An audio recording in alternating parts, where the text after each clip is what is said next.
Gugustuhin mo nga bang sumugal ulit sa ngalan ng pag-ibig? Kung umpisa pa lang, pagsubok na agad ang iyong kaharap. Magandang araw mga minamahal kong tagapakinig. Ating pakinggan ang isa na namang kwento ng buhay at pag-ibig. Dito lang sa Silent Confession, where your secrets found a voice. Kung ikaw ay bago dito sa aking channel, please click the like and subscribe button or you leave a comment down below. Dear Ate Gemma, tawagin niyo na lang po ako sa pangalang Tess. 48 anyos, 6 na taon ng byuda. Isa akong guro sa isang pampublikong paaralan dito sa Isabela. Marami ang nagsasabing hindi raw ako mukhang 48. Siguro dahil maalaga ako sa sarili o marunong magdala ng damit. At marahil dahil wala na akong ibang iniintindi kundi ang aking sarili. May kanya-kanya ng pamilya ang 2 kong anak. Ang panganay ko sa Maynila na naglalagi. At ang bunso ko na may sarili ng bahay kasama ang asawa niya sa probinsya ng Aurora. Bilang guro, abala ang buhay ko sa eskwelahan. Lesson plan, checking ng papel, faculty meetings, mga batang pasaway na kailangan ng mahabang pasensya. Doon umiikot ang mundo ko. Minsan, naiisip ko siguro ganito na lang ang buhay ko hanggang mag-retire. Magturo, umuwi, magluto para sa sarili, manood ng balita, at matulog ng mag-isa. Hanggang sa dumating si Eman, 30 anyos, isang simpleng binata na bagong salta dito sa aming lugar. Siya ang nagde-deliver ng mineral water sa eskwelahan. Matikas at medyo moreno. Tahimik lang siya noong una pero magalang. Magandang umaga po, ma'am. Dito ko na lang po ilalagay. Yan lang ang madalas niyang banggitin. Pero kalaunan, napansin kong nagiging mas palagay ang loob niya sa akin. Naging mapagbiro o yun lang ang akala ko. Ma'am Tess, pwede po ba umakyat ng ligo sa bahay niyo? Biro niya minsan habang binababa ang galon ng tubig sa faculty room. Natawa ako. Nako, Eman, baka mapagalitan ka ng nanay mo. Bata ka pa. Ngumiti lang siya. Di naman na ako bata, ma'am. 30 na ako. Tinawanan lang iyon ng mga kapwa ko guro. Ginawa nila yung katatawanan. Gayon din ako. Pero hindi ko maikakaila na may kakaibang kiliting hatid sa dibdib ko tuwing binibiro niya ako. Minsan sa koridor, habang papunta ako sa classroom, nakasalubong ko siya. Ma'am, seryoso ako ah. Aakyat ako ng ligaw. Loko ka talaga? Sagot ko, pero hindi ko siya matignan ng diretsyo. Bumibilis ang tibok ng puso ko sa tuwing kaharap ko siya. Hindi ko alam kung dahil nahihiya ako o dahil may parte sa akin na gusto yung marinig. Sinabi ko sa sarili kong biro lang yun. Bata siya kumpara sa akin. 18 taon ang pagitan namin. Ako byuda at siya na may binata. Hindi dapat sineseryoso ang ganoong usapan. Pero isang Sabado ng gabi, may kumatok sa gate ko. Pagbukas ko, nandoon si Eman. May hawak na maliit na paper bag. Magandang gabi, mama. Nanlaki ang mata ko. Anong ginagawa mo dito? Naitanong ko sa gulat. Umakyat po ng ligaw. Seryoso at walang kangiti-ngiting sagot niya to. Bigla akong natigilan.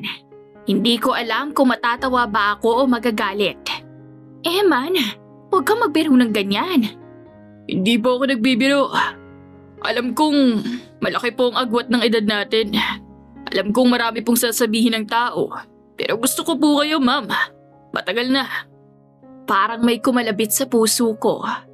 6 na taon na mula nang mawala ang asawa ko. 6 na taon na rin na walang lalaki ang nagsasabi na gusto niya ako. Man, mahina akong sabi. Hindi ganun kadali yun eh. Hindi naman po ako nagmamadali. Pinapasok ko siya sa sala. Naupo kami sa magkatapat na upuan. Ramdam ko ang kaba ko. Iniisip ko ang sasabihin ng mga anak ko kung sakali.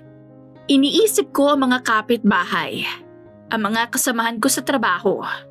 Alam mo bang 48 na ako? Tanong ko. Opo. Tahimik kaming dalawa sandali. Tanging ingay ng electric fan ang naririnig. Pinagbasdan ko siya. Hindi naman mayabang at mukhang seryoso siya. Ilang linggo pa ang lumipas bago ko tuluyang binigay ang aking oo. Hindi ko siya pinaasa at hindi ko rin siya itinaboy. Pinag-isipan ko at pinagdasal. Tinanong ko ang sarili ko kung may karapatan pa ba ako magmahal sa kabila ng edad ko. Isang araw, sa likod ng faculty building, matapos niyang mag-deliver, nilapitan ko siya. Eman. Opo, mama. May kondisyon ako. Hindi ko malilimutan ang kislap sa mata niya. Ano po yun? Wala munang makakaalam. Hindi sa kinakahiya kita pero hindi pa ako handa sa mga sasabihin ng tao. Hindi pa ako handa na ipapaliwanag sa mga anak ko. At higit sa lahat, hindi ko kayang masira ang pagtuturo ko dahil sa chismis. Hindi siya agad nagsalita. Yumuko at tila iniintindi ang bawat salita ko. Payag ako. Sagot niya sa wakas. Kahit lihim, basta tayo. Nakangiting sambit niya. Doon ako tuluyang pumayag. Simple lang ang umpisa ng relasyon namin. Mga taong pag-uusap kapag wala ng tao. Mga text message sa gabi na may, kumain ka na ba? At magpahinga ka, ma'am. Minsan, tatawag siya para lang marinig ang boses ko. Minsan naman pumupunta siya sa bahay para mag-deliver ng tubig. Pero kasabay ng kilig ay ang takot. Sa tuwing magkakasalubong kami sa eskwelahan at may ibang tao, kailangan naming maging normal. Kailangan tawagin ko siyang Eman sa formal na tono at kailangan tawagin niya akong mama. Akala ko, sanay na ako mag-isa. Akala ko sapat na mga alaala ng yumaong asawa ko para punuin ang natitirang taon ng buhay ko. Pero nang dumating si Eman, kahit ilang beses na akong nasaktan, marunong pa rin tumipok ang puso ko kahit matanda na. Isang hapon, medyo papadilim na. Halos wala ng tao sa faculty room. Ang iba kong kasamahan ay nakauwi na. Ang mga estudyante ay matagal nang wala. Naiwan ako sa classroom ko. Nag-aayos sa mga natapos kong lesson plan at mga papel na kailangang i-record. Tahimik ang buong paligid. Bigla akong nagulat nang may marahang kumatok sa pinto. Pagangat ko ng tingin, si Emma na bumungad. Mom, mahina niyang sabi. Napahawak ako sa dibdib ko. Eman, bakit ka nandito? Hindi ba tapos ka na mag-deliver? Sinusundo kita. Sagot niya ng may ngiti. Madilim na kasi. Napatingin ako sa orasan. 6:00 na pala. Hindi ko na malayang ganun na pala kalalim ang hapon. Hindi mo kailangan gawin yan. Sabi ko, pero hindi ko maitago ang panlalambot ng boses ko. Lumapit siya sa mesa ko. Ramdam ko ang presensya niya. Mabango ang amoy ng sabon na gamit niya at ang init ng katawan niya na parang masyadong malapit. Tess, bulong niya. Yun ang unang pagkakataon na tinawag niya ako sa pangalan. Man, baka may makakita. Wala nang tao. Putol niya, sabay silip sa pinto at isinara. Hindi ko alam kung ano ang pumasok sa isip ko. Siguro dala ng pagod o dala ng matagal ko nang pinipigilang damdamin. Nang hawakan niya ang kamay ko, ay hindi ako umatras. Miss na kita. Sabi niya, maghapon mo kung nakikita. Sagot ko, pilit na magaan ang tono. Iba kapag hindi kita nahahawakan. Masuyo nitong sambit. Doon ako tuluyang natahimik. Lumapit siya ng marahan.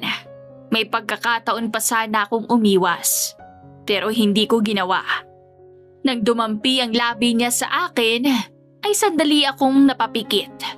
Parang bumalik ako sa pagiging dalaga. Kinakabahan at nanginginig. Pero sabik ang aking nararamdaman. Isang halik na dapat sana'y sandali lang. Pero napahaba. Napahawak ako sa balikat niya. Ramdam ko ang higpit ng yakap niya. Hindi ko na iniisip ang edad ko. Hindi ko na iniisip ang pagiging guro ko. Sa sandaling iyon, babae ako na may pangangailangan na akala ko'y matagal nang wala. Eman, bulong ko habang hinihingal. Hinayaan naming lumampas kami sa hindi dapat. Pero sapat na ang nangyari para mabura ang pag-aalinlangan. Hindi alintana na baka may makakita sa ginagawa namin. Akala namin kontrolado namin ang sitwasyon. Akala namin mananatiling lihim ang lahat. Hindi pala. Ilang araw ang lumipas, napansin kong iba ang tingin ni Arman sa akin. Driver siya ng isa sa mga kapwa ko guro dito sa eskwelahan. Matagal ko na siyang kakilala. Madalas niya akong biruin tungkol kay Eman. Pero hindi ko yun pinapansin. Isang umaga, nakita ko siyang nag-attend ng merienda kay Glenda. Habang nag-uusap sila, napansin kong pasulyap-sulyap siya sa akin. May kakaibang ngisi sa labi niya. Kinabahan ako. Hindi ko alam kung bakit. Makalipas ang ilang araw, nagkasalubong kami sa may likod ng gymnasium. Wala masyadong tao roon tuwing tanghali. Mom! Tawag niya, may kakaibang tono. Ano yon? Sagot ko, pilit na ginagawang normal ang boses. Lumapit siya. Masyadong malapit. Magaling ba si Eman? Para akong binuhusan ng malamig na tubig. Ano sinasabi mo? Nauutal kong sagot. Ngumisi siya. Huwag ka na magpanggap, Tess. Nakita ko kayo. Hindi agad ako nakapagsalita. Nakita ko kayo nung isang hapon sa classroom mo. Akala niya walang tao. May kukunin ako sa room ni Ma'am Glenda noon. Nakita ko kung anong ginagawa niyo. Wika nitong nakangisi. Biglang nanghina ang tuhod ko sa sinabi niya. Arman, mahinang sabi ko. Kung maaari, sa pagitan na lang natin ito, pakiusap. Alata sa boses ko ang kaba habang kausap ko siya. Tumingin siya sa akin ng ilang segundo. Parang sinusukat kung gaano ako natatakot. Hindi ka ba natatakot mawalan ng trabaho? Dagdag pa niya. Alam mo naman na mawawalan ka ng lisensya pag kumalat to. Alam ko, isang salita lang niya, maaaring masira ang reputasyon ko bilang guro. Wala kang mapapala kung isusumbong mo to. Sabi kong pilit na pinapatatag ang boses. Talaga? Taas kilay niyang sagot. Huminga ako ng malalim. Arman, may pamilya ka. May asawa ka. Ayoko may masira pang iba dahil dito. Tahimik siya sandali. Akala ko titigil na siya. Tumango siya. Sige, sa pagitan na lang natin. Nakahinga ako ng bahagya, pero hindi pa pala tapos. Lumapit siya at bahagyang yumuko. Halos maramdaman ko ang hininga niya sa pisngi ko. Pero may kapalit. Bulong niya. Ano? Mahina kong tanong. Ngumisi siya. Paranas na ginawa niyo ni Eman. Parang huminto ang mundo ko. Arman, mariin kong sabi. Umatras ako. Ano ka ba? Biro lang. Sagot niya. Pero halatang hindi biro ang maaninag sa mata niya. Isipin mo na lang natatahimik ako. Doon ko tuluyang naramdaman ang bigat ng pagkakamali namin. Hindi lang pala chismis ang kalaban namin. May mga taong kayang gamitan ng isang sekreto laban sa'yo. Hindi ako ganung babae. Matigas kong sagot. At kung may balak kang manira, gawin mo. Pero hindi mo ako mapipilit. Sandali siyang natahimik. Nawala ang ngisi sa labi niya. Ang tapang mo pala. Sabi niya. Tingnan natin. Matagal akong napako sa pagkakatayo ng iwanan ako ni Arman. Pag-uwi ko ng bahay, hindi ko mapigilang umiyak. Hindi dahil sa kahihiyan, kundi dahil sa takot. Hindi lang para sa sarili ko, kundi para sa trabaho ko, sa mga anak ko, at pati kay Eman. Akala namin kaligayahan lang ang kapalit ng lihim naming relasyon. Hindi namin inisip na may parusang nakaabang. Ate Gemma, hindi ako tinigilan ni Arman. Araw-araw may mensaheng pinapadala sa akin at tatawag kahit gabi na. Minsan haharang sa may gate ng eskwelahan na parang walang nangyayari. Hindi na biro ang tono niya. May laman na pagbabanta ang bawat salita. Ma'am, pag-isipan mong mabuti. Sabi niya minsan. Isang salita ko lang, tapos ang karera mo. Alam kong may kahinaan ako, pero hindi ko kayang hayaan na masira ang reputasyong meron ako. Mahigit 20 taon kong pinaghirapan ang pagiging guro. Isang iskandalo lang, pwede akong matanggal. At si Eman, bata pa siya. Ayokong dahil sa akin ay madamay ang pangalan niya.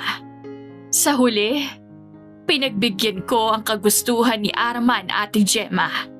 Hindi dahil gusto ko, kundi dahil takot ako. Sa kabilang bayan kami nagtagpo ni Arman, sa isang motel na hindi kilala at hindi dayuhin ng mga tao. Buong biyahe ko roon. Pakiramdam ko, nadudurog ang pagkatao ko. Iniisip ko na lang, isang beses lang, patatapos na ang lahat. Pagpasok ko sa kwarto, parang gusto kong umatras.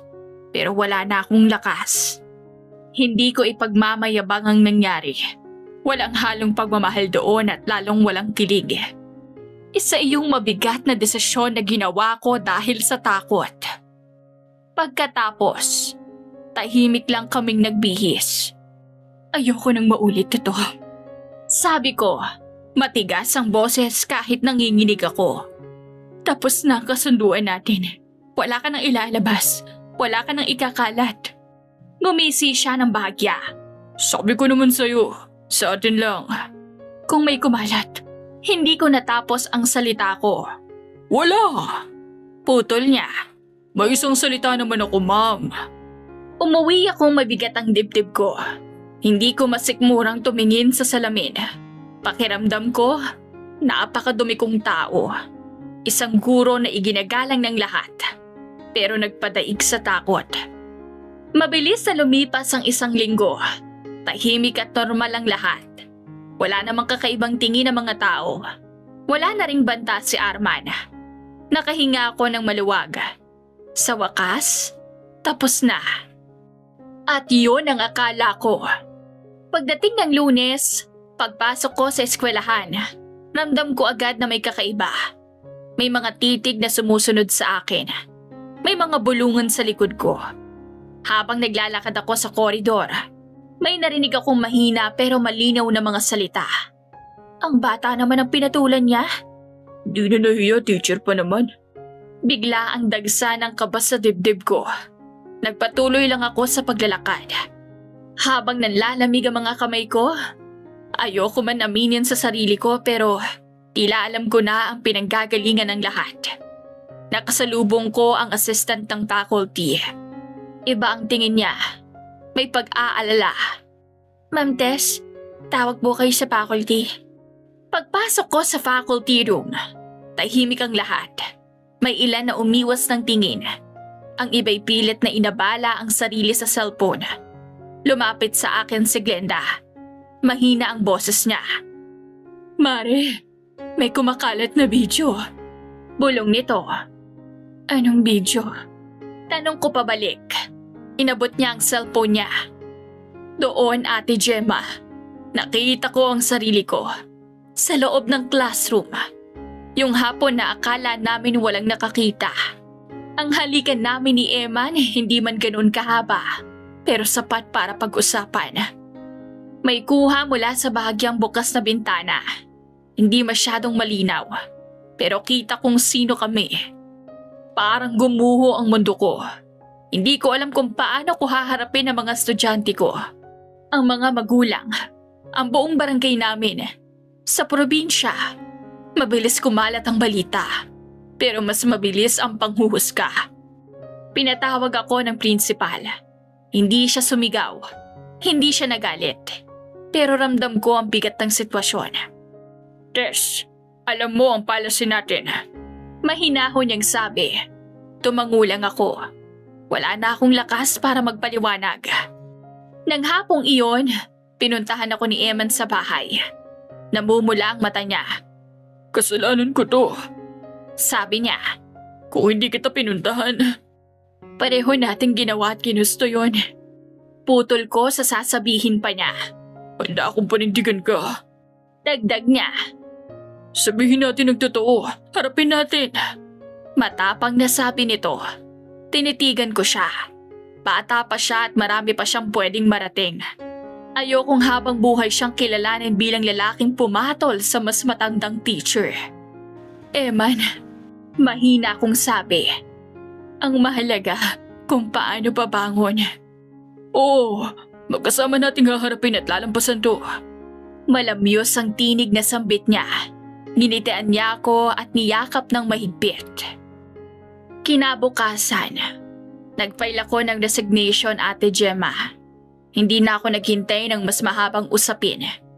Hindi ko na hinayaang umabot sa mas malaking eskandalo. Alam kong kapag tumagal pa, mas lalo lang akong madudurog sa mga salita ng tao. Inaprubahan agad iyon. Siguro dahil alam nila ang pinagdadaanan ko. Siguro dahil mas madali para sa kanila na tapusin na lang ang usapin. Masakit. Oo, buong pagkatao ko ang inalay ko sa pagiging guro. Sa isang iglap, natapos ang aking karera. Pero sa kabila ng lahat, may isang bagay akong napatunayan. Walang lihim ang hindi nabubunyag. Nalaman ko na nalasing si Araman sa isang inuman at pinakita ang video na kuha niya, kaya ito kumalat. Tunay nga na hindi lahat ng sikreto ay kayang kontrolin at hindi lahat ng sakripisyo ay ang magliligtas sa'yo. Ate Gemma, sa ngayon ay hindi na ako nagtuturo. Nagtayo ako ng isang sari-sari store sa harap ng aking bahay para may pagkakaabalahan. Pero hindi na ako ang dating test na takot. Ngayon, malaya akong ipakita na si Eman ay nobyo ko. Malaya kami naglalakad ng magkasama, nagsisimba at namamalengke. Si Eman, handa raw siyang harapin ang mga matang humuhusga, lalo na mga anak ko. Hindi ko alam kung saan hahantong ang relasyon namin. Marami pa kaming haharaping mga tanong at mga taong hindi makakaintindi. Pero sa unang pagkakataon matapos ang lahat ng nangyari, hindi na ako nagtatago. Tinanggap ko ang pagkakamali ko. Tinanggap ko ang kahinaan ko. At sa gitna ng kahihiyan at pagkawala, pinili kong magsimula ulit. Hindi na nga lang bilang isang guro, kundi bilang isang taong natutong tumayo muli. Hanggang dito na lang ang kwento ng aking buhay, Ate Gemma. Maraming salamat sa iyong programa at mabuhay!